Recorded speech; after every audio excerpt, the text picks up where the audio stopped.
What's up, everybody? Clark Spalding, your mortgage superman here for your weekly update. A couple days late, I know, but this weekend was split between a charity event and Kentucky Kingdom. So when I would have normally been filming, had a lot of plans. But better late than never. I'm here now, and with that, let's dive into some numbers. This week we saw a huge drop in mortgage rates. We came down from an average of 6.75 all the way down to an average of 6.74.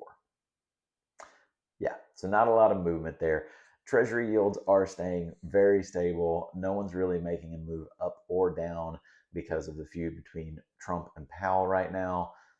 They just keep going back and forth with each other about drop the rates, don't drop the rates. It's not going anywhere anytime soon. So I don't think we're going to see a whole lot of movement either way. Expect things to stay pretty stable. In fact, most of the experts are saying that we will not see any change drastically in rates until about 2026. So hang in there for the rest of this year. There was at one point a idea that they were going to cut rates around September, but with the feud between Trump and Powell going on right now, the chances of that are slipping quite quickly. But on that point, the National Association of Realtors did put out a statement this week that if rates were to hit 6%, an estimated 5.5 million buyers would be hitting the market. So when we do see those rates drop, hopefully we will see a huge surge and we will all be very busy. Now, on a guideline side of things, there have been some cool developments. The USDA just started to accept manufactured homes, which is going to open up a lot of opportunity for those borrowers in rural areas where we do see quite a lot of manufactured homes. Now, they only allow up to 20 years old, so if it's past 2005 at this point, it won't be eligible for USDA, but prior to or after 2005, should be good to go USDA. The FHA has also loosened up some of their rules on appraisal photos. Now, it's nothing dramatic, but it does eliminate some possible issues. They don't require pictures of attics, crawl spaces, and some odd things like that now.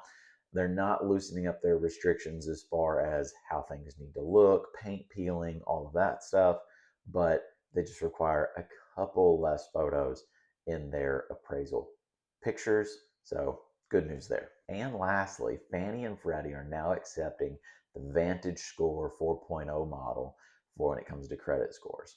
Now, this is great in some ways. This is going to open up a lot of opportunity for borrowers who may have been on the edge when it came to using a traditional credit score, a FICO score, and open up those opportunities because they will probably have a better Vantage score.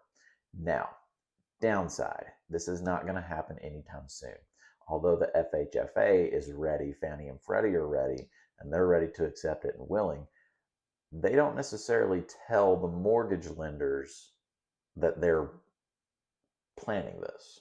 So as there, you're not likely to find a mortgage lender who is ready to accept this and ready to roll out this Vantage score yet, but that will be coming in the next couple months now that they know Fannie and Freddie are willing to accept that.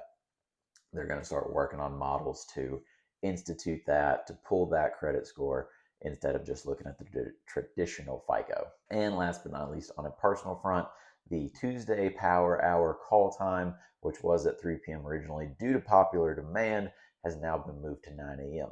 So every Tuesday from 9 to 10 a.m., jump on there if you need help making those outbound phone calls. Everyone will be on camera, mics off. We'll have a little motivation at the beginning, have a little recap and wins at the end, and then we just use that hour to keep yourself accountable, not only from a calendar perspective, but also if you just need to know that there are other people out there making those phone calls with you, then that helps. And this Thursday at 12:30, I'll be having one of my bi-weekly coaching Zooms.